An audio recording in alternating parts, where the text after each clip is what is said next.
नया IBN 7 हौसला है।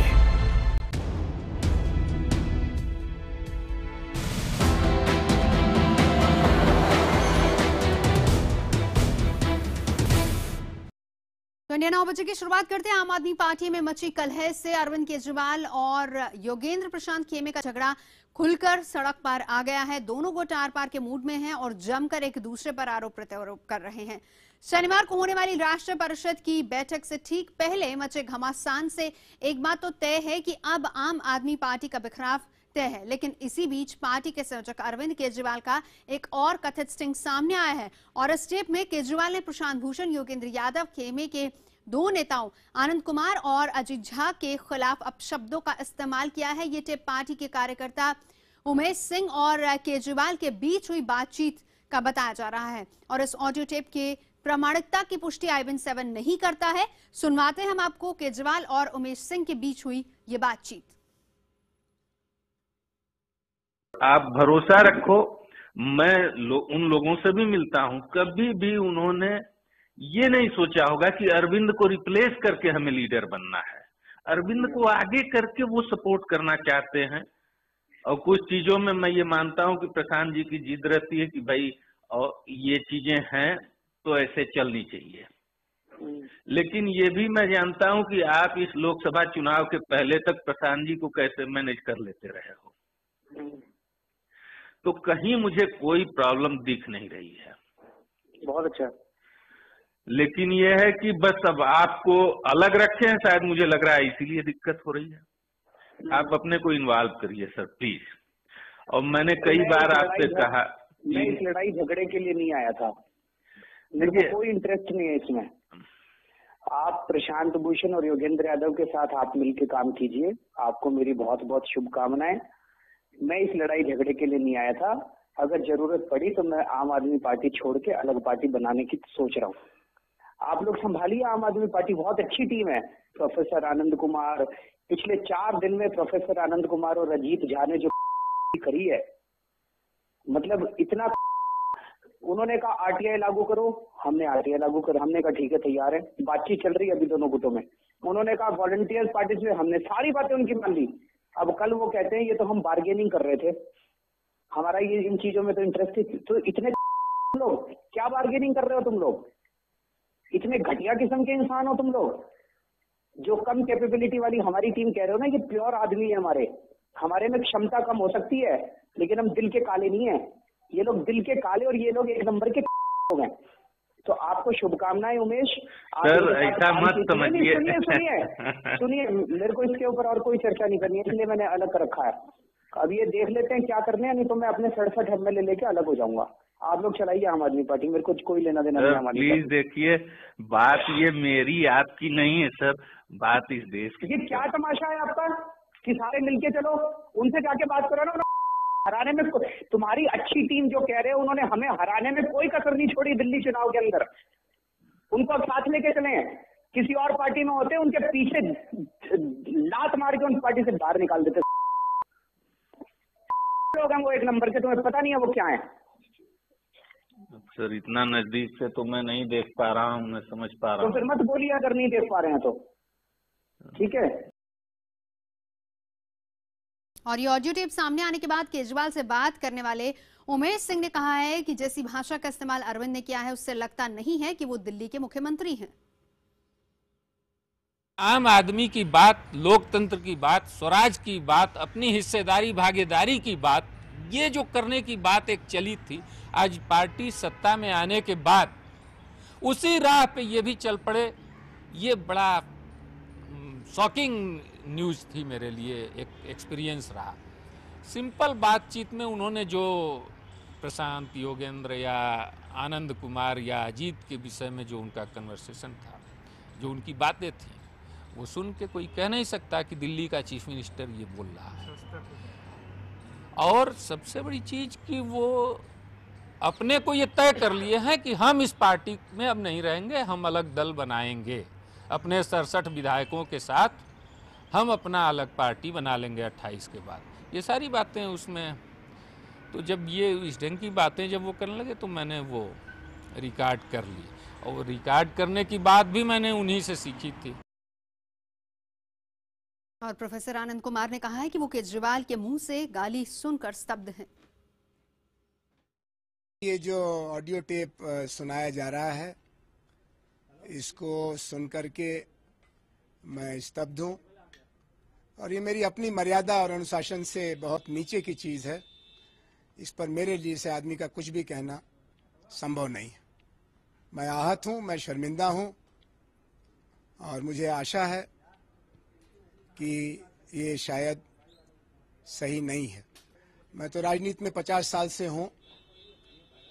मेरी जानकारी में किसी भी सार्वजनिक नेता ने इस तरह की भाषा अपने सहयोगियों के लिए कभी सार्वजनिक तौर पर इस्तेमाल नहीं की होगी। और वहीं योगेंद्र यादव ने अरविंद को छोटा भाई मानते हुए उन्हें माफ करने की बात कही है। अरविंद भाई ने पिछले साल कहा था कि मैं उनका बड़ा भाई हूं, उन्हें थप्पड़ भी मार दूं तो मेरा हक है। अगर आज उन्होंने मेरे बारे में कुछ कहा है, कोई प्राइवेट में कहा है, सार्वजनिक तो कहा नहीं होगा, उन्हें नहीं पता था स्टिंग हो रहा है। अगर कुछ कहा तो मेरा छोटा भाई है, उसका हक है। कम से कम उस हिस्से के बारे में मुझे कोई एतराज नहीं है, मुझे कोई शिकायत नहीं है। आज से 20 साल बाद देश, कार्यकर्ता, जनता ये नहीं याद रखेगी किसकी इंसल्ट हुई, कौन अप हो गया, कौन डाउन हो गया। इस देश को क्या मिला वो याद करेगी, हमारी क्या औकात है। इसलिए ये कोई इश्यू नहीं है मेरे लिए। तो सुना आपने क्या कहना था योगेंद्र यादव का। हालांकि कुछ नेता आम आदमी पार्टी के स्तब्ध हैं ये भाषा सुनकर। वहीं योगेंद्र यादव सीधे तौर पर ये कह रहे हैं कि वो उनके छोटे भाई हैं, अरविंद केजरीवाल उनके छोटे भाई और उन्हें माफ कर देना चाहिए। सुनवाते हैं आपको अरविंद और उमेश सिंह की बातचीत। भरोसा रखो, मैं उन लोगों से भी मिलता हूं, कभी भी उन्होंने ये नहीं सोचा होगा कि अरविंद को रिप्लेस करके हमें लीडर बनना है। अरविंद को आगे करके वो सपोर्ट करना चाहते हैं। और कुछ चीजों में मैं ये मानता हूं कि प्रशांत जी की जिद रहती है कि भाई और ये चीजें हैं तो ऐसे चलनी चाहिए। लेकिन ये भी मैं जानता हूं कि आप इस लोकसभा चुनाव के पहले तक प्रशांत जी को कैसे मैनेज कर लेते रहे हो, तो कहीं मुझे कोई प्रॉब्लम दिख नहीं रही है। बहुत अच्छा। लेकिन ये है कि बस अब आपको अलग रखे हैं, शायद मुझे लग रहा है इसीलिए दिक्कत हो रही है।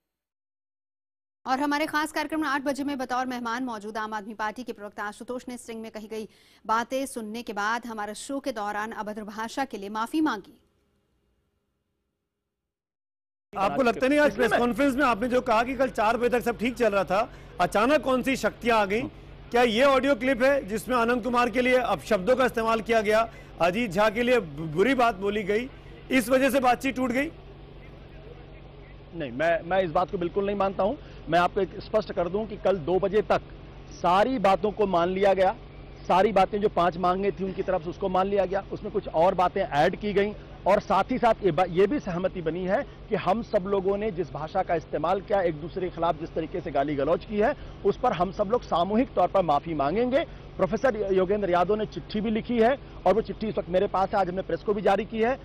तो अगर इस घटनाक्रम का कोई असर हुआ होता, मैं जो और पैनलिस्ट की बात जाना, एक बार फिर मैं इसी स्टिंग पे लौटता हूं। आप इस बात को मान रहे हैं कि स्टिंग में कोई दिक्कत नहीं है, आप उसको तो चैलेंज नहीं कर रहे हैं, क्योंकि आपने कहा कि जिस तरह की भाषा का इस्तेमाल किया गया वो गलत है। मेरा दूसरा सवाल उसी से जुड़ा हुआ ये है कि अगर अरविंद इस तरह की भाषा का इस्तेमाल करते हैं तो अरविंद को इस पूरे मामले पर सार्वजनिक तौर पर आकर माफी नहीं मांगनी चाहिए, सफाई नहीं देनी चाहिए? सुमित, मैं आपसे एक गुजारिश करना चाहता हूं। आपने सुना मैंने क्या कहा? मैंने कहा इस तरीके की भाषा का इस्तेमाल नहीं होना चाहिए। लेकिन अगर कोई किसी की पार्टी को तोड़ने की कोशिश करेगा, किसी पार्टी को हराने की कोशिश करेगा चुनाव में और डंके की चोट पर हराने की कोशिश करेगा, आदमी को गुस्सा आएगा। जब आदमी को गुस्सा आता है तो अपना आपा खोता है और उस वक्त ऐसी भाषा का इस्तेमाल करता है जो शायद वो कभी सार्वजनिक जीवन में इस्तेमाल नहीं करना चाहेगा, प्राइवेट लाइफ में भी इस्तेमाल नहीं करना चाहेगा। इस गुस्से को उसी एंगल से देखना चाहिए। ठीक है, जहां तक भाषा की बात है, आदमी अब शब्दों का इस्तेमाल करता है, नहीं है, पर माफी तो मांग सकता है ना उसके बाद रियलाइज होने पर। मैं कहता हूं अगर इस भाषा का इस्तेमाल नहीं होना चाहिए, मैं उसके लिए सॉरी बोलता हूं। लेकिन ये है कि सर आखिर आप बाहर रहेंगे तो चीजें कैसे होंगी, आप खुद ही तो बताओ क्या करना चाहिए तुम्हारे हिसाब से?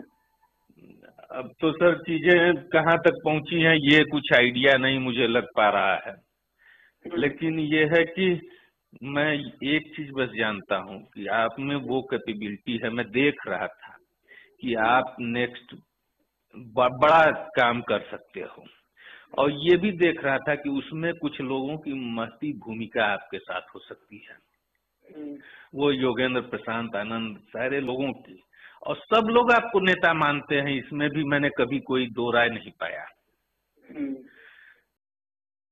और केजरीवाल गुट और बागी गुट के बीच कल तलाक होना तय है। कल राष्ट्रीय परिषद की बैठक में योगेंद्र यादव और प्रशांत भूषण पर फैसला होगा। उससे पहले आज जब प्रशांत योगेंद्र गुट मीडिया से मुखातिब हुआ तो पर्दे के भीतर के ढके छुपे हुए कई सच सामने आ गए। प्रशांत योगेंद्र ने कहा कि उन्हें राष्ट्रीय संयोजक के पद से केजरीवाल का इस्तीफा नहीं चाहिए, लेकिन पार्टी को अगर उनका इस्तीफा चाहिए तो उनकी कुछ मांगे मान ले। उधर केजरीवाल गुट ने भी प्रेस कॉन्फ्रेंस कर पलटवार किया। ये रिपोर्ट देखिए। कि भाई अरविंद, तुममें बहुत सारी खूबियां हैं, लेकिन दो तुम्हारे में फेटल कमियां हैं जो कि हमारी पार्टी को बिल्कुल नष्ट कर सकती हैं और बहुत खराब परिणाम उसके हो सकते हैं। स्वराज, आरटीआई, पारदर्शिता और जन भागीदारी की माला जप जप कर जो पार्टी दिल्ली में सत्ता के शिखर तक पहुंच गई, अब इन्हीं मुद्दों पर पार्टी के अपने ही अंदर बाहर से घेरने लगे हैं। और सबसे गंभीर आरोप पार्टी के संयोजक और दिल्ली के मुख्यमंत्री अरविंद केजरीवाल पर। आरोप ये कि वो तानाशाह हैं। लोकपाल की बैठक के दौरान जो केजरीवाल बाहर निकलकर बैठक रिकॉर्डिंग की मांग करते नहीं थकते थे, उन्हीं पर शनिवार को होने वाली राष्ट्रीय परिषद की बैठक में मोबाइल फोन पर पाबंदी के आरोप लग रहे हैं। पिछली नेशनल एग्जीक्यूटिव मीटिंग को हमारी मांग करने के बाद भी वीडियोग्राफ नहीं होने दिया गया। हमने बोला है कि क्योंकि ये सुनने में आया है कि जो लोग आ रहे हैं नेशनल काउंसिल की मीटिंग के लिए, उनसे ये बोला जाएगा कि आप लोग अपना फोन भी बाहर छोड़कर जाइए, आप अपना फोन भी अंदर नहीं ले जा सकते। साफ है इस गुट को राष्ट्रीय परिषद की बैठक में गड़बड़ी का अंदेशा है। इसी बैठक में योगेंद्र और प्रशांत को राष्ट्रीय कार्यकारिणी से बाहर किया जाना है। मीडिया के सामने केजरीवाल एंड कंपनी पर आरोपों की झड़ी लगाने के लिए प्रशांत, योगेंद्र और प्रोफेसर आनंद कुमार की त्रिमूर्ति थी। योगेंद्र गुट ने दावा किया कि उनकी मांगों की चिट्ठी को इस्तीफा प्रचारित किया गया। उनकी हर मांग को केजरीवाल के इस्तीफे से जोड़ा गया, जबकि उन्होंने कभी संयोजक के पद से केजरीवाल का इस्तीफा नहीं मांगा। उन्हें कहा गया कि अरविंद उनके साथ काम नहीं कर सकते। जो मुद्दे उठाए जा रहे हैं ये हमारे व्यक्तिगत मुद्दे नहीं है, इन मुद्दों में हमारा व्यक्तिगत कुछ है ही नहीं। ये आंदोलन के वो मूल मुद्दे हैं जिनको लेके हजारों हजार लोग रामलीला मैदान में आए थे। योगेंद्र प्रशांत गुट के प्रेस कॉन्फ्रेंस करने के कुछ देर बाद ही केजरीवाल गुट के संजय सिंह, आशुतोष और आशीष खेतान भी सामने आए और जमकर पलटवार किया। जो सीक्रेट बैलेट से डिसीजन लेने की बात कर रहे हैं, दरअसल उनकी मंशा ये थी कि उनके पसंद के कुछ लोग, जिस पे हमारी भी सहमति हो, उनकी भी सहमति हो, न्यूट्रल लोग हों, ये शब्द उन्होंने इस्तेमाल किया था, मैं उसको दोहरा रहा हूं, उनको रखा जाए, एनी में शामिल किया जाए। ये सारे नाम उन्होंने खुद से लिख के दिए थे। योगेंद्र गुट एक महीने की उथल पुथल को आंदोलन की आत्मा को बचाए रखने का संघर्ष बता रहा है, तो दूसरा गुट पार्टी के लिए इन्हें बोझ मानने लगा है। इन दो गुटों की लड़ाई में एक चीज साफ होती जा रही है कि दिल्ली के सत्ता पर काबिज आम आदमी पार्टी दूसरे सियासी दलों से अलग नहीं। प्रतीक त्रिवेदी के साथ ब्यूरो रिपोर्ट, IBN 7। आगे बढ़ते अगली खबर की तरफ। हमेशा साफ सुथरी दिखने वाली राजधानी दिल्ली की सड़कें आज कूड़े से पट गई। जिन पर सड़कों की सफाई का जिम्मा है, वहीं सड़कों पर कचरा फेंकने में लगे हुए थे। लेकिन सवाल ये कि आखिर ऐसी नौबत क्यों आई? इसका जवाब मिला, राजनीति जो न कराए वो कम। दरअसल दिल्ली में सफाई का जिम्मा MCD पर है। दिल्ली में आम आदमी पार्टी की सरकार है, जबकि MCD पर BJP का कब्जा है। पूरी लड़ाई वहीं से शुरू होती है। दरअसल MCD के कर्मचारियों को 3 महीने से वेतन नहीं मिल रहा है और दिल्ली की आम आदमी पार्टी सरकार ने MCD को फंड देने से मना कर दिया।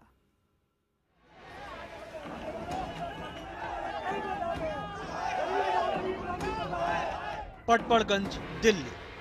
डिप्टी सीएम मनीष सिसोदिया का विधानसभा क्षेत्र। पूर्वी दिल्ली के पटपड़गंज की सड़कें शुक्रवार को कूड़े के ढेर में तब्दील हो गई। एमसीडी के सफाई कर्मचारी अपना काम दाम छोड़कर दिल्ली सरकार और एमसीडी के विरोध में उतर आए। ये सफाई कर्मचारी मोहल्लों से कूड़ा कचरा लेकर निकले, लेकिन उसे कूड़ा घर में फेंकने के बजाय मुख्य सड़कों पर फेंक दिया। हर रोज चमचमाने वाली सड़कें कूड़ेदान जैसी दिखने लगी। एमसीडी कर्मचारियों का आरोप है कि उन्हें 3 महीने से वेतन नहीं मिल रहा है। मैं सबको आपसे ये बताना चाहता हूँ आपके चैनल के माध्यम से कि जितने महीने हमारी सैलरी को हो गए, शायद की बात है आधे हमारे बच्चे भूखे प्यासे मर रहे हैं और हमारी सैलरी हमको टाइम से नहीं मिल पा रही है। और क्या कहते हैं 3 महीने हमारी सैलरी को हो चुके हैं, चौथा महीना हमारी सैलरी को चल गया। हमारी 3 महीने से सैलरी नहीं मिली। हमारे कुछ लोग ऐसे हैं जो दूर दूर से आते हैं, गाजियाबाद से, मेरठ से, यूपी से आते हैं, उनके पास किराए के लिए भी पैसा नहीं है। मतलब ये है, इतना आलम है कि रोटी खाने के लिए भी पैसा नहीं है। किराए पे भी लोग रहते हैं, उनको किराया मकान का किराया देने के लिए भी पैसा नहीं है। पटपड़गंज से शुरू हुआ ये विरोध प्रदर्शन बढ़ते बढ़ते NH24 पर पहुंच गया। फिर लक्ष्मीनगर, विकास मार्ग और करोल बाग जैसे इलाकों में भी सफाई कर्मचारी सड़क पर उतर आए। नाराज कर्मचारियों ने व्यस्त सड़कों पर कूड़ा बिखेर दिया, जिसके चलते सुबह इन इलाकों में लंबा ट्रैफिक जाम लग गया। तनख्वाह टाइम पे मिलेगी, हर चीज टाइम पे मिलेगी, ना यहाँ वर्दी है, ना 3 महीने से तनख्वाह है। कोई सुविधा हमारे लिए नहीं है, ना कोई हॉस्पिटल की सुविधा है। दिन भर का हम इतना गंद साफ करते हैं, फिर भी हमारे समय पे कोई तनख्वाह नहीं मिल रही है। जब हमें पैसा ही नहीं मिलेगा तो हम करेंगे क्या? क्या चीज महंगाई में नहीं हो रही है? हर चीज में महंगाई हो रही है। दूध ले लो, आटा ले लो, दाल ले लो, किसी चीज में भी हम गरीबों का कोई सहायता नहीं है। दरअसल ये सारा बवाल पैसों का है। दिल्ली के तीनों नगर निगमों के मेयर कुछ दिन पहले फंड की मांग को लेकर मुख्यमंत्री अरविंद केजरीवाल से मिले थे। उन्होंने केजरीवाल सरकार से 1400 करोड़ रुपए की मांग की है, लेकिन केजरीवाल ने 2 टूक शब्दों में कहा कि दिल्ली खुद 4500 करोड़ रुपए के कर्ज में है और अगर एमसीडी को पैसे चाहिए तो केंद्र के पास जाए। उप मुख्यमंत्री मनीष सिसोदिया का कहना है कि अगर बीजेपी एमसीडी नहीं संभाल सकती तो हमें दे दे। दिल्ली के हजारों कर्मचारियों को तनख्वाह नहीं मिल रही और वो लोग पैसा कहाँ खर्च कर रहे हैं? दिल्ली सरकार ने पहले भी पैसा दिया था, उसका कोई हिसाब किताब नहीं है। कहाँ जा रहा है वो पैसा? भारतीय जनता पार्टी थोड़ा बताए और थोड़ा विजुलाइज करे चीज़ों को, थोड़ा लीडरशिप दिखाए। और अगर भारतीय जनता पार्टी के नेताओं से नगर निगम नहीं चलता तो बताएं कि हम नगर निगम नहीं संभाल पा रहे हैं, हम चलाएंगे उसको, दिल्ली में चलाएं, हम चला के दिखाएंगे। दिल्ली सरकार के रुखे रवैये से नाराज एमसीडी कर्मचारी डिप्टी सीएम मनीष सिसोदिया के घर की ओर बढ़ रहे थे, लेकिन हालात के मद्देनजर सिसोदिया के घर की सुरक्षा बढ़ा दी गई थी। दिल्ली के तीनों नगर निगमों की खस्ता माली हालत राजधानी की राजनीति को तो गर्म करेगी ही। आने वाले समय में एमसीडी के कर्मचारियों का प्रदर्शन भी उग्र रूप ले सकता है। दिल्ली सरकार कह रही है कि अगर बीजेपी एमसीडी नहीं संभाल सकती तो उसे दे दे। सवाल यह है कि जब केजरीवाल सरकार खुद ही कर्ज के बोझ का रोना रो रही है तो एमसीडी मिलने के बाद किस तिजोरी से पैसे आ जाएंगे? माना कि एमसीडी और सरकार में 2 धुर विरोधी पार्टियां हैं, लेकिन दिल्ली वालों ने क्या बिगाड़ा है जिन्हें दिल्ली की सड़कों पर कूड़े के ढेर मिल रहे हैं? कैमरामैन राहुल के साथ रवि सिंह, दिल्ली, IBN 7। आगे बढ़ते हैं। पूर्व प्रधानमंत्री अटल बिहारी वाजपेयी अब बन गए हैं भारत रत्न वाजपेयी। जी हां, राष्ट्रपति प्रणब मुखर्जी ने आज खुद वाजपेयी के घर जाकर उन्हें सम्मानित किया। आधी सदी से ज्यादा लंबे सियासी सफर में वाजपेयी वो शख्सियत रहे जिसके विरोधी भी उसके मुरीद हो गए।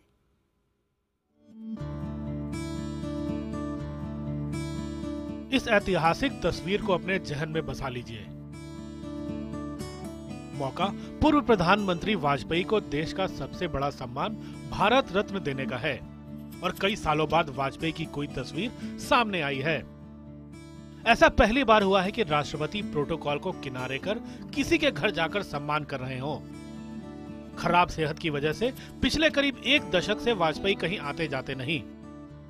इस खास मौके पर प्रधानमंत्री नरेंद्र मोदी मौजूद रहे तो पूर्व प्रधानमंत्री मनमोहन सिंह, गृह मंत्री राजनाथ सिंह और बाकी खास मेहमान भी। भारत भक्ति में जिन्होंने अपना जीवन समर्पित किया, ऐसे मां भारती के लाडले अटल बिहारी वाजपेयी जी को आज भारत रत्न से सम्मानित करने का सौभाग्य हमें मिला है। मैं राष्ट्रपति जी का बहुत आभार व्यक्त करता हूं कि वे स्वयं यहां आए और अटल जी को रूबरू में उन्होंने भारत रत्न से सम्मानित किया। आधी सदी से ज्यादा के सियासी सफर में वाजपेयी उन चुनिंदा नेताओं में से रहे हैं जिनके धुर विरोधी भी उनका बेहद सम्मान करते हैं। गठबंधन धर्म को निभाना बाकी नेताओं को वाजपेयी नहीं सिखाया।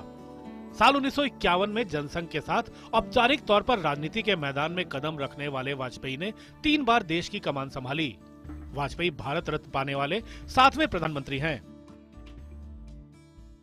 अटल जी हालांकि हमारी पार्टी से संबंधित नहीं रहे हैं, लेकिन उस पार्टी में एक ऐसे व्यक्ति थे जिनकी पंडित नेहरू जी, इंदिरा जी भी बहुत सम्मान करती थी। आज उन्हें भारत रत्न सम्मानित किया गया है। हम उनको, उनके परिवार को बहुत हार्दिक बधाई देना चाहते हैं।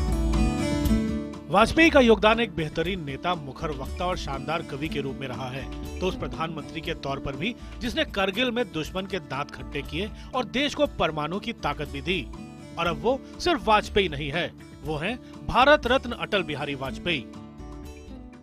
कभी अटल जी ने कहा था कि सम्मान की उन्हें जरूरत नहीं, सम्मान खुद उनके घर चलकर आएगा। कम से कम भारत रत्न का सम्मान भी उनके घर चलकर ही आया।